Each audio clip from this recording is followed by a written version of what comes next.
Welcome to Austin Tech Connect, the official podcast of the Austin Technology Council. My name is Thom Singer, and I can't believe it. I have been with ATC now for 4 years, and we are looking to do some really interesting things as we go into this next year. So now is the time to be paying attention and make sure that your company is supporting the Austin Technology Council. Before we start this episode, we have to thank our sponsor, and that is we appreciate at the Austin Technology Council companies who will support the causes of not just us, but other business nonprofits who help make our ecosystem run. And this podcast is sponsored by Calavista Software. We appreciate their involvement in ATC. So every single week on this podcast, we try to bring local leaders and hear their stories of success and to get their advice on how you can thrive. And today we are joined by Kathleen Lucente. Kathleen, welcome to the show. Great to be here, Tom. So glad to have you. And for those of you who don't know Kathleen, and you should know Kathleen, she is the founder and CEO of Red Fan Communications. And what she does is she is that secret weapon for chief marketing officers and founders that they want to have in their back pocket when it comes time to scale their company and have differentiated messaging and storylines that are going to get noticed. She's kind of the person you want in a marketing communications street fight. So Kathleen, you've been coming to Austin for a long time. You were coming here long before you moved here and working with tech companies. Give us a little bit of your background, even before Red Fan. Absolutely. Yeah, I started coming to Austin, flying down here from Boston initially in 1993. So I was coming down here for Motorola and basically helping to launch some of the biggest chip announcements that came out of Texas at the time. And then kind of funny, I went back down here when I was working in New York City only a couple of years after in 1995, where I was coming down here because I was in charge of Tivoli. So Tivoli was pretty quickly on the radar for IBM. IBM wanted to acquire them. And I was probably, in my 20s at the time. And I remember sitting, and this is before we had Zoom and people could see how young you were. But I was sitting talking to the head of communications at IBM, and I was explaining to him, hey, I know you're planning on acquiring Tivoli, and we're happy to work on that press release, but I just want to make it very, very clear that if you absorb this company, you are going to be you should be very cautious because the market sees a brand with the Gartner Magic Quadrant equity on it. And if you erase that name, you're going to lose that status. And so one of the things, it was an early lesson for me. I think that number one, it showed me that communications doesn't support deals at the highest level. It determines whether a deal retains the value. And, kind of funny, shortly after that, IBM recruited me to help run IBM research. So, it's been an interesting journey. And then I was back here again for IBM Research, launching major microprocessor announcements and things of that nature. So here I am, fast forward, living here now 21 years. And so the magic continues. Wow. So you moved here officially 21 years ago, but 18 years ago, you launched your own company. How did you make that move from working in IBM and such into having Red Fan Communications? Well, I lived in New York City for a nice long time, and then I lived in Hong Kong, overseeing 18 countries for JP Morgan, including working on tons of mergers and acquisitions and merging even there for companies across 18 countries. And so when I was coming back to the United States, I kept reflecting on the agencies that I had worked with, that I had hired and I had managed that were fantastic, as well as my own experience in New York and in Boston being at agencies. And I started to realize that there was a true opportunity, in particular in the B2B tech space, to start thinking about what do these founders and CMOs or SVPs of marketing really need? And they need somebody at the senior level. And too often, the buck was getting passed. People would win the business, and then junior people would be really the person the CMO was working with, and it gets frustrating really fast. So I established a very senior consultancy by establishing Red Fan Communications. And, one of the things that we do is we specialize in really getting under the tent early with our executives and having more vulnerable conversations so we can truly help them establish a brand that is going to break through and thought leadership. And it's been a great ride, and it continues to be so. So if we do math, and I usually leave the math to my hedge fund quant son-in-law. But if we do the math, that means you started the company right around the Great Recession. You started it somewhere around 2008, doing 18 years backwards. What was that like? You know, it was really interesting. So you're right. I was teaching at UT. I had one best professor. I had built out the corporate communications class there, and I had some clients that were approaching me here in Austin. So that kind of happened with some VCs who were asking me to be the CEO of some of their companies. And then I also had quite a few folks from New York and Boston, because that's where I originally came from, that were asking me to come up. So for whatever reason, we weathered that storm quite beautifully. And I think it was also because of the trusted relationships I already had, that I was able to really make that happen. But soon after that, because I was traveling a lot to Boston and New York, I started to say, I've got to make better connections here in Austin, so I'm not traveling as much, and so that this foundation really happens. So building relationships with the Austin Technology Council, being involved in the chamber, and really being out and about helped me a lot. So we were very lucky, Tom, and knock on wood, we continue to be so. Well, and a couple of years after launching the company, Austin kind of went into a boomtown. If you look back around 2012, on forward through the recession, those were some pretty hot years with some companies doing some really interesting things. Who were some of the people that you worked with, and what were some of the deals that you were involved with, if you can talk about that? Yeah, early on, it was interesting. I noticed that Q2 Holdings had their marketing person was up in Connecticut, and I sent him a note and said, hey, boots on the ground, former JP Morgan, right here in Austin, Texas. Do you want to have a team that's been there, done that? And he said, hey, I just passed the job to another really fantastic guy, Will Fuhrer. You should go meet with him. And so I did. And Will said to me something to the effect of, I have to bring this. I just took this job, and I've been told I have to bring this company public in the next 22 months. And he was like, I've never done that before. And I said, hey, hold on to your hat. I'm ready to help you. I've done it a number of times. So, one of the things I have as a benefit is that because I helped to run PR for Lab Morgan out of New York City, I was spinning off companies, and even before that, bringing companies public on the New York Stock Exchange and NASDAQ. So I was bringing some experience that wasn't readily available as much in Austin at the time. Nice. Well, and earlier when you were talking, you talked about the fact that, marketing and communications can help deals keep their value. I kind of loved that, right? If the job is done right, and you're brought in at the right time, you can help make sure that the value is there throughout a merger or an IPO or something along those lines. So as we look to sort of that world of M&A and IPOs, when is the right time to be pulling in senior people in an agency like yours, but also other people within the two companies so that you're ready to go when those announcements come out? A lot of people, I think, wait till the last minute. Yeah, Tom, this is a big no-no that we see, unfortunately, where people can really lose the value of a deal. And what I mean by that is there's a tendency for people to focus on the finances, of course, and also due diligence, which is, of course, these are the very important things. But if your CEO has a very trusting relationship with their VP of marketing and into their communications team, bringing them in really, really early. I mean, they're under NDA already. There's always a chance that a deal could still could flop, but you still have to get all the messaging together regardless. So one of the things that we have found when we're working with B2B tech companies, and we've done, I think, something like 10 M&As this past year alone. Wow. For many of our clients, is that we get brought in very early. We find that the bankers are just delighted that we're there. The lawyers are just delighted that we're there, because we're going to build out the entire stakeholder messaging platform, not just the press release. The press release is the final cherry on the top, but getting to make sure who is going to require a phone call from the CEO the day of the M&A. How are we communicating to customers? Which sales team members are going to be out on vacation when this gets announced, and their customers are going to find out the wrong way if they're not handled properly. So it's really down to the nitty gritty that you have to kind of be moving that. And it's truly like a SWAT team approach. So we get pulled under the tent very early.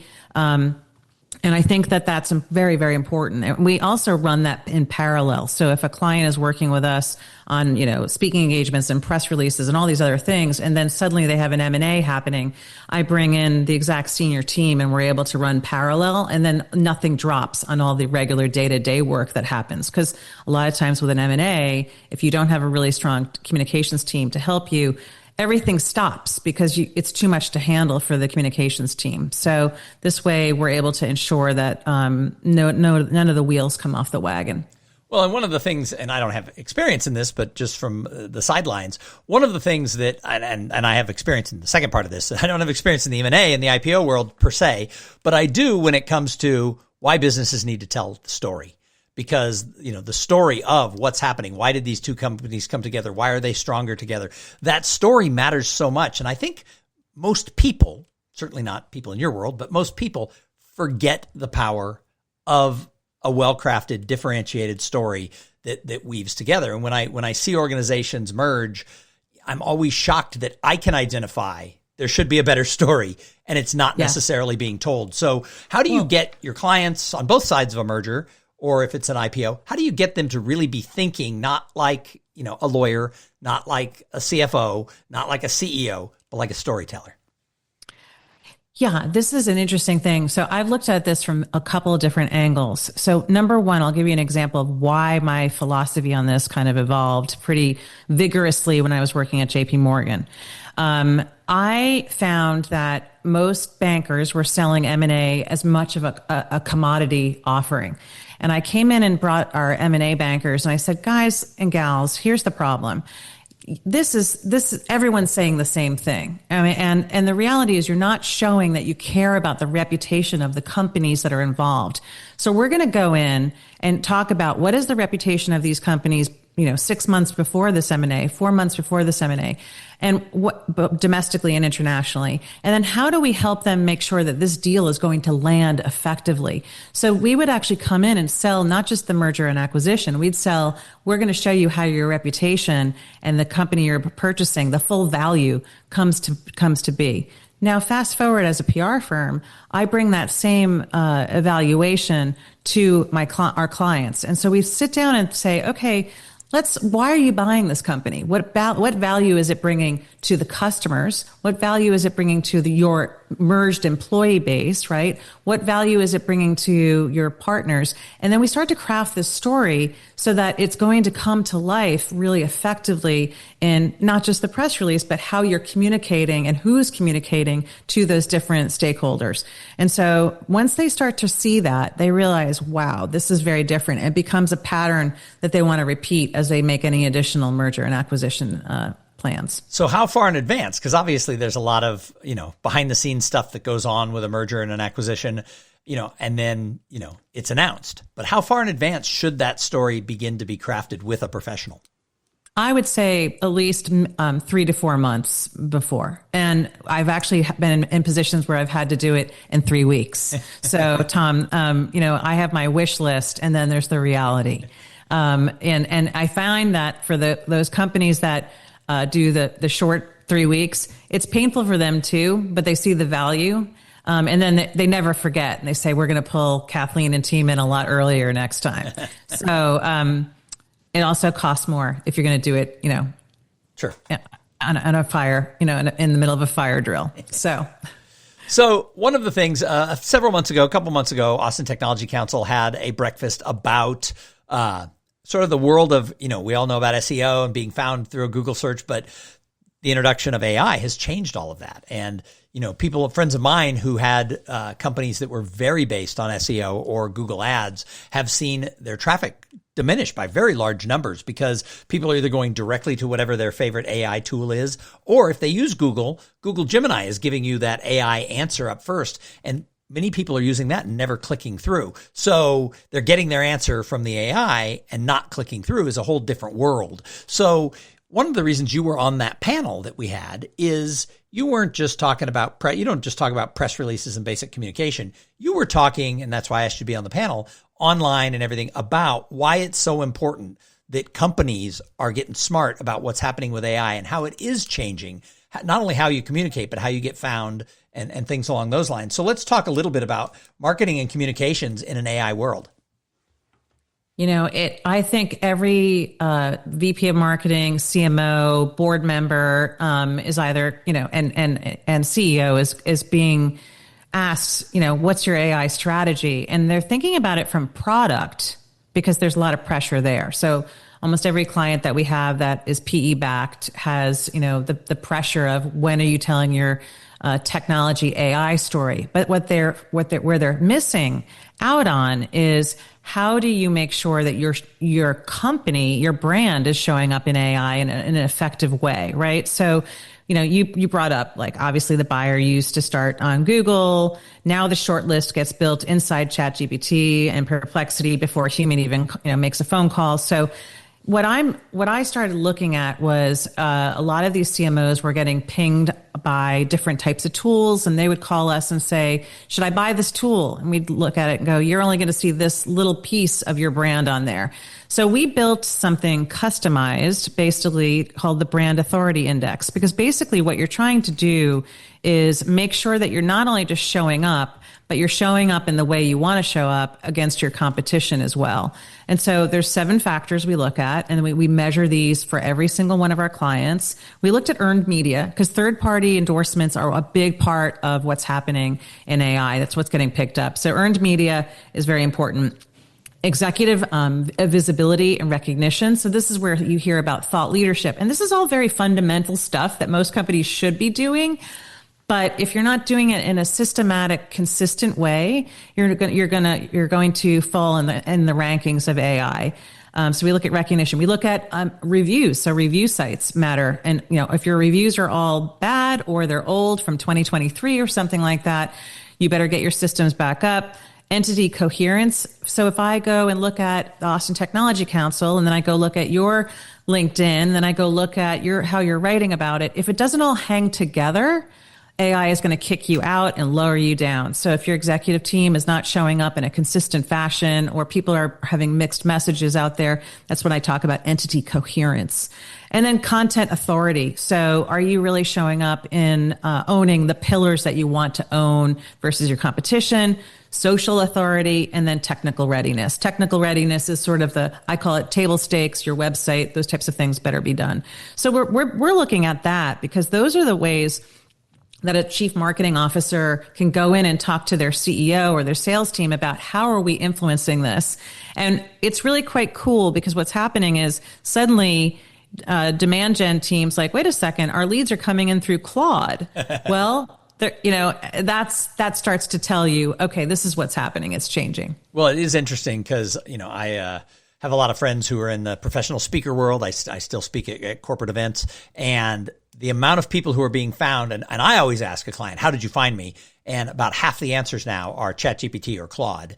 And I haven't necessarily gone out of my way to try to do any of this stuff, but just a history of basic SEO and being involved in writing. And one of the things that some other people who are solopreneurs in the speaker coaching consulting world told me is that at least for the time being, and of course, much like Google, the AI will change how it finds stuff over time as it gets more sophisticated, but that LinkedIn has been a really important thing. So if you're writing about your topic and you're writing both articles and posts and commenting on other people's posts with sizable comments, not great post, but it's picking up that, oh, you're an expert on that topic. So what are you finding about LinkedIn? Because when you said that as one of the pillars there in the Brand Authority Index, it made me laugh because I just had this conversation yesterday. But the second piece is most of the CEOs I know in our tech community, some do, but most, they have a LinkedIn profile, but they don't ever post anything. I think that's it's a missed opportunity for certainly. But LinkedIn is a very big part of AI. And it's interesting because for LinkedIn is like a fortress in many ways. You can't scrape it. There's all these things you can't do. And yet AI really is looking at that as an authority because you can't influence it. It's the truth of what how they're really showing up.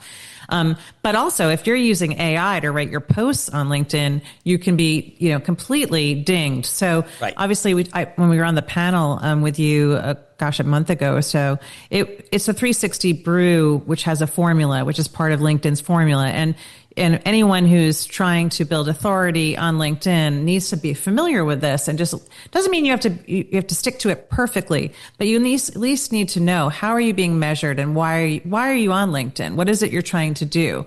It used to be, I think LinkedIn was the place to be recruited, and now I think that's shifted quite a bit. It's still for that, but it's where you get to really show if you're an expert. You now can have a newsletter out there. There's all sorts of things, but you still have to pick the 3 pillars you want to be talking about, and you need to be consistent about that. And that's true with communication professionals. What they're trying to do is pick those thought leaders, and maybe it's not the CEO, Tom, but it might be the CTO and the head of product and somebody else that winds up being consistent spokespeople within speaking engagements, but also in the press, and then also on LinkedIn, and making sure that that's cohesive, which is really important. Nice. So what are some of the mistakes that companies are making when they're looking at their communications in this AI world? Well, I think one of the things that it used to be was let's just slam a lot of content out there and make it branded content and no human attached to it, or and we don't have to build out thought leadership and this kind of thing, or we're going to put all our eggs into SEO only and let that carry it. I mean, you're still going to see those ads up there that'll say X versus Y, and but that's not going to carry the day. That's not going to be the win of the day. So the biggest mistake is that people are not building out the rigorous framework for communications. So having sort of, what is the brand narrative for the company? And then who are the supporting characters? I call them those experts underneath that are going to be consistently out there. And then being able to measure that. And I would say the other big part is that marketing needs to communicate internally what they're doing, so that sales and the board and the CEO and everyone understands that this is an actual concerted effort, and that it will impact not only just our thought leadership and what have you, but it will also impact demand gen.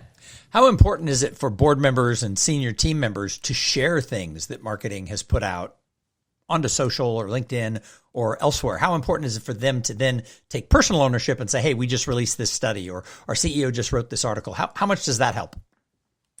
It depends on who they are. If a board member is notably an expert in the industry and they are sharing something, they shouldn't just share it and just say, here it is. They should share it with a comment of expertise coming from their point of view. And then that helps to validate the company.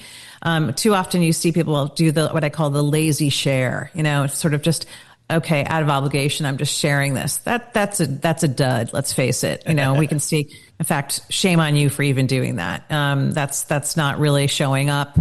Showing up for a company that you are invested in or that you're on the board of means showing up, and showing up means adding value and commentary to a share. Yeah, absolutely. Board members need to show up and do their part.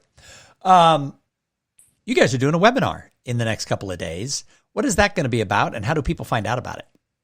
So yes, we are. We're going to be doing a webinar. It's a free webinar. And this is really focused for founders and CMOs of B2B companies that are trying to understand how to take control of their brand authority in this AI world.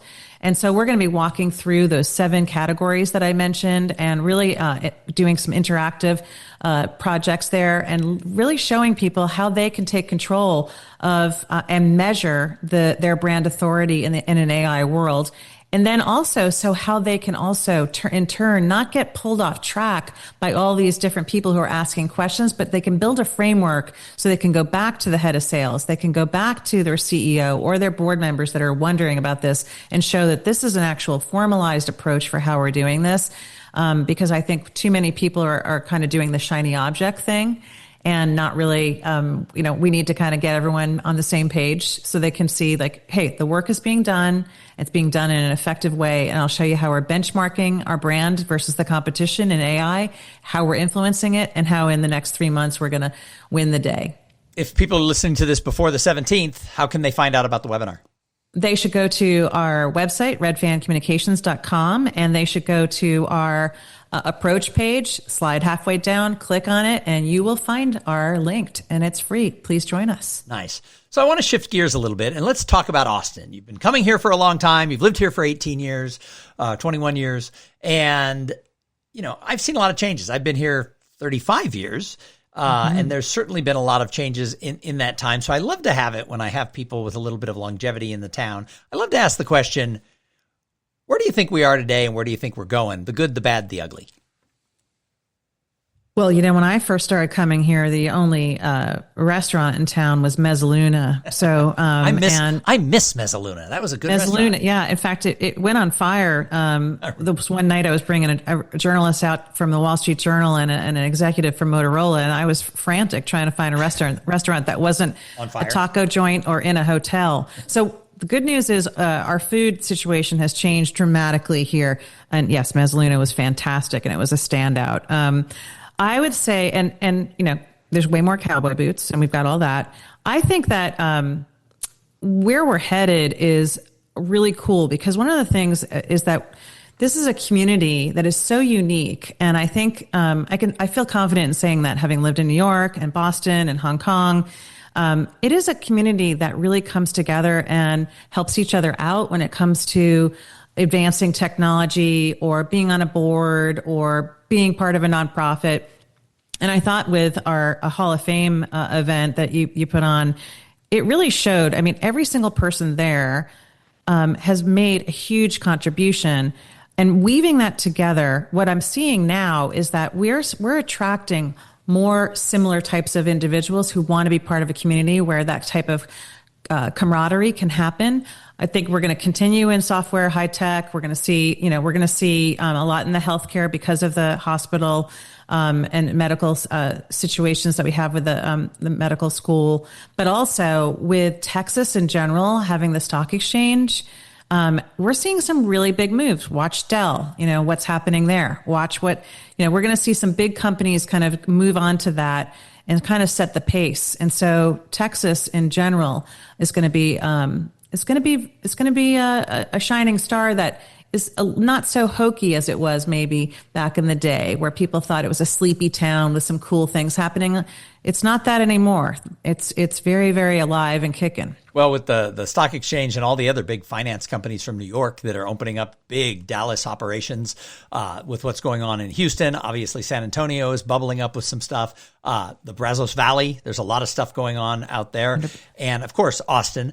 An interesting thing that I think from a PR and communication standpoint that we need to work on is we need to work as a team. I think the time has come. We throw out the term, the Texas Technology Triangle, but I have been trying to see how do we get Austin, not to say, hey, we dominate tech. We did that for 30 years. We were the tech center of the world. But Dallas is the fastest growing place for headquarters of tech companies or the relocations right now. And I think Austin needs to lead a unity effort with Texas, because if we look at what's going on in Texas, we're going to be the most populous state in about 8 years. And we're probably, as a tech community, not far behind if we operate as a whole region of having a super dominant place in the future. So how can Austin, Dallas, Houston, San Antonio, Waco, the Brazos Valley, and everybody else in between, how can we work better together and get the message out that we are Texas? This is such an interesting topic, because I think much like a company, you look at a company, and as companies scale and get bigger and bigger, there's a tendency for departments to get siloed, right? And then they're not talking to each other, and if inefficiencies happen. I think we have an opportunity, and it probably will involve government and finance and many players coming together to kind of pull that together. Back in the day when, slogans were being pulled together for, Austin's weird and, that kind of keep Austin weird and things like that. We're too big for that nowadays. Right. It's not one person who pulls a rabbit out of a hat. You actually have to bring the parties together to kind of say, what do we want to be? How are we going to build a narrative around Texas? And I think there's some really great people to bring together. I think of, the GSD&M days. We need sort of the new group, the new kids on the block to kind of pull together all the parties and get them together to realize the opportunity is like a company, we have a big narrative to own, and it's either going to get told by others or we're going to tell it together. Well, my personal motto that I believe works for everybody is community, collaboration, and conversations can solve all problems. And so I'm trying to figure out how we can get people who have more stature than I do in Dallas, Houston, San Antonio, Austin, et cetera, to actually start having that sense of, one Texas who collaborates and actually shares in the conversations about what we can do. Because if a company relocates to Dallas, Austin still wins. Granted, we still want the jobs here, but we don't lose if people are coming to Texas. It's a win-win game. I agree. And this happens, right? We've had, major events where people are wanting to move to Texas. Big companies want to move to Texas. And it's a question of, what's going to make sense. And I think, I remember being on a call, actually on a plane with some folks from California who were looking at Austin versus San Antonio for their call centers. And they said, I said, well, what made you decide to come to Texas to look at that? And they said, the people here are so nice. That's who we want in our call centers. And I thought it's just interesting. So there's a lot of untapped, understanding about what the value is of Texas, and so that's just a very simple example. But I think this collaboration part, Tom, I think there is an opportunity to do that. And I think we should have a conversation about how to pull those people together. There's certainly some really great VCs. There's some great movers and shakers. I think it has to be from multiple angles and age groups. And certainly, like I said, government has to be involved because they need to be able to carry that message forward. And if the buy-in isn't there, we're not gonna get the story out there. Well, my dream is it's government, it's the investors, it's corporate leaders, yes. It's organizations like the Austin Technology Council, it's the big chambers of commerce from all of those areas, it's the Opportunity Austins and the economic development corporations from all the other cities. If everybody could come together, I think that the whole world would be like, whoa, look at Texas. And you need to bring them all together. You need an unbiased party to bring those people together, because what it takes is interviewing all those different parties and then coming back and presenting. Yep. This is what we're hearing. Here's what's happening. Because if you just let one group out of that group run it, you're not going to get where we need to go. So there's a gentleman named Chris Hively who works with up and coming, growing, sort of nascent tech ecosystems. And he says that if anybody tries to be king of growing an ecosystem, and he's working with small cities like, college towns that want to keep tech, people there.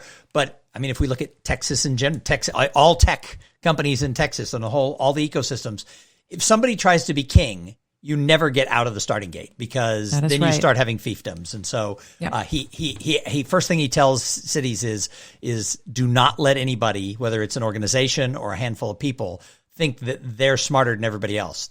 You can have it's not, people say it sometimes, I don't have a seat at the table. My answer is either bring your own chair or build your own table. You can have multiple tables in an ecosystem. Yeah. I mean, this is the truth. I mean, it's the same thing when we're doing brand positioning for a company.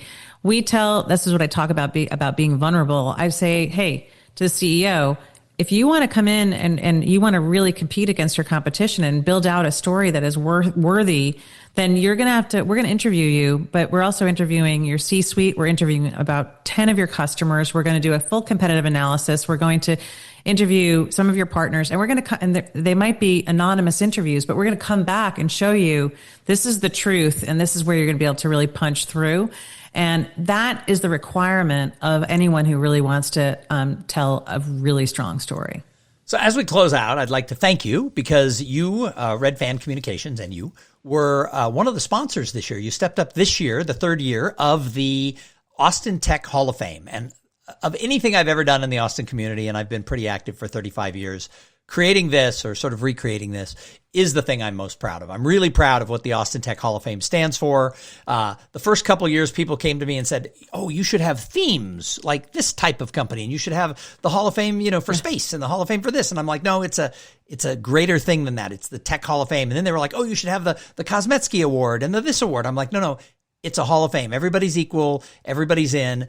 And we started it too late. So we have to do 8 or so foundational people a year, but I wanted it current, because you can't just look to the past. So we have the current year inductee, and then we do the first time founder award, which to me is really special.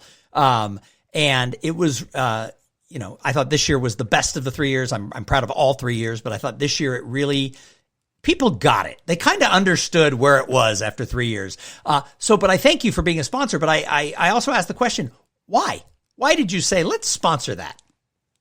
I think that you've written about this idea that real leaders show up before they're asked, before it's obvious. And, before the things, I think that is what these people did, like the people that have been inducted in the last 3 years. And for me, I feel like that's something that I'm proud of, that I show up for our clients. My team has been showing up for people long before they have become famous, right? And so it's just kind of part of the DNA of who we are. But also I feel like the history needs to have a home, and that for people who are moving here to advance where we're going, it's so important to kind of get a read on who set the table, in the last 60 years in Texas and in Austin in particular, and why has it come together so beautifully, and what is the collaboration part and community and culture part that really makes that possible, and how can you contribute to that?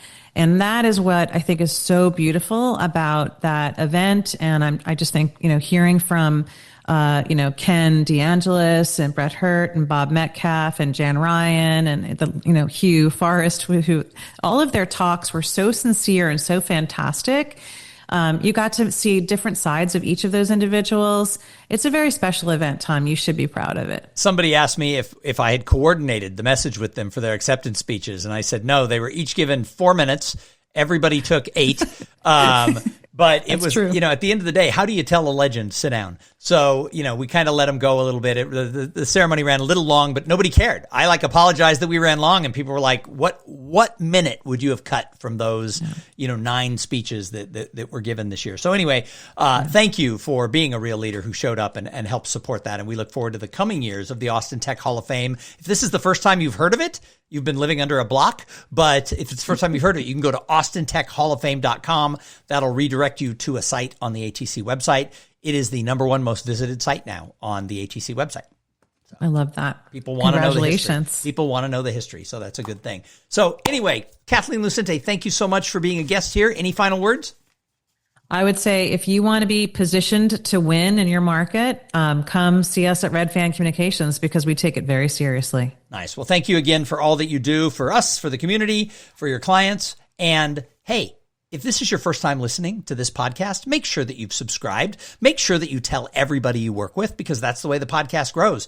I tell the story every few episodes. A friend of mine sent me a thing. He asked ChatGPT, and he wasn't thinking of me. He just was like, what is the tech podcast in Austin I should be listening to? And it told him several options, but I was the first one. So he screenshotted it and he said, hey, you are ChatGPT endorsed. So there you go. If for no other reason, ChatGPT says you should listen to this show.